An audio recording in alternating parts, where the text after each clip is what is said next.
趙傑文係一間本地初創公司營運同銷售部嘅負責人。公司製造嘅機械人係專用喺清潔同保安巡邏，全部產品都係喺杭州同廣州兩個內地城市生產。美國嘅顧客亦對呢隻機械狗有興趣。We will put our camera on top of it, and it will become a patrol robot. Yes, because many customers asking us to walk stairs. They need to check the building. That's why they need to climb the stairs. So we're using the robot dogs to do that.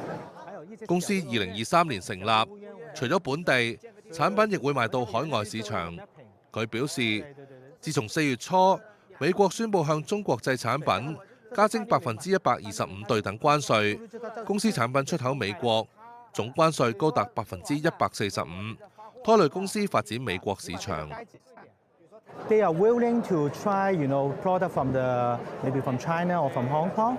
So they are also very excited, to import our product. But at this moment, since many uncertainty, so we will try to figure out a way. 依家佢正努力發展中東同亞洲市場，但長遠嚟講，佢表示仍然唔會放棄美國市場。They are looking for more advanced technology, so we try to promote our product to the US.